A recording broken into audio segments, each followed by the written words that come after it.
all the way. All the way in. What's up? So what's going on? Joe wasn't here today. What happened? We've given Joe a day off every week. I didn't time this up great. I kind of thought you guys were here yesterday, so he threw yesterday, and so today's his day off. What's been the approach for giving him a day off? Just trying to be preventative. For me, he's been feeling really good, and so when players usually communicate they're doing great, you push them a little too hard. So just as the coach, we got to pull back from some of those guys that are in situations like that. So we've given him a day off every week. This is a day off this week. Nothing he's asked for. No. If you ask him, he's going to be out here every day, and that's part of the problem. Is defending the player from himself. So is this part of the growth that maybe he wanted to show, like kind of figuring out where his body's at? Is this maybe part of that? He's been great. Like anytime you ask for feedback from him, things are always going really well. And so I've just learned, having dealing with these players for a long time now, that you got to defend them from themselves sometimes. So if things are going good, that's good. Let's be smart, and limit your time. So, last week we've really never gone more than 2 days in a row. We had 3 days this week we're practicing, so we just gave him the middle day off. Expectation is for him to compete next week, I imagine. Yeah. Oh yeah. All 3 days of minicamp? That's to be determined. I haven't really. There's some flexibility maybe with one of the minicamp days in terms of what we're actually going to do. So I don't want to put my foot in my mouth there on how that's all going to work out. When y'all built the plan out, when did you guys decide, okay, we're going to go ahead and mandate a rest day? Pretty fluid. Like during phase 2 when we're out here throwing, you get more throws during the OTA days because we're doing 7-on-7, so there's a lot of reps there. So really, we made that adjustment as we got into week 1 and counted the number of throws we're doing. Again, we're not monitoring his reps in practice. We're trying to be proactive with the day in totality, and so that's just a decision we made. When did you make the call that would be today?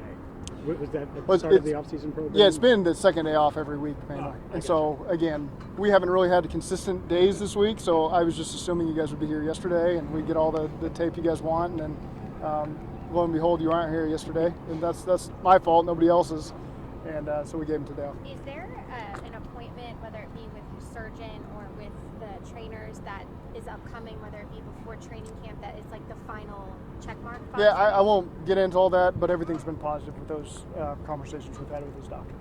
Why is it important that you give him a day off every week at this point? You just got to. Sometimes the players will push themselves because they're pro athletes, and that's their mindset, and that's what makes Joe so great. And so it's my job as a head coach to make some decisions to be helpful to them. How receptive was he when you when y'all? He's to a good point. When he knows I'm saying something, he knows I mean it. And sometimes he knows when it's up to discussion, and sometimes it's not. And so I think he knows we're doing the right thing. How important is that relationship with your quarterback and head coach to being able to have that level of dialogue and have that trust that when you say something? I can only speak here. I can't speak for other teams. It's critical here. Our quarterback is a big reason why things happen here. And so I think the communication between he and I has got to be critical. And I think it's been that way so far. It's been positive. Obviously, Joe does a lot away from the field to get ready and in the classroom. Is he doing that on days where he's not throwing? Yeah, he is. He's in there with Nick Cosgray, and again, I won't get all the prehab stuff he does, but he does a good job making sure he's right. On the other practices, the other practices that he's not been out.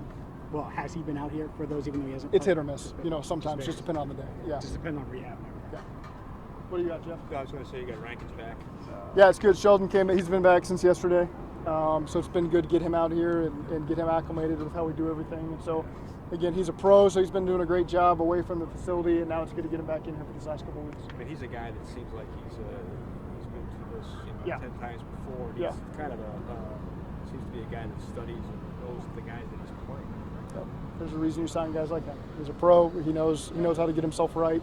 And so we're happy to have him here and get him acclimated with our team. So just to clarify, there's no setbacks, and is he going to practice tomorrow? Yes. Your thoughts, Zac, on Justin Jefferson getting extended? He's one of the superstars in this league, big offensive player, and you've got one coming up who could be extended. It's a good time to be a receiver.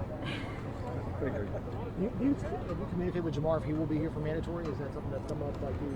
I've talked with Jamar. I won't get into our conversations, but we've had great dialogue.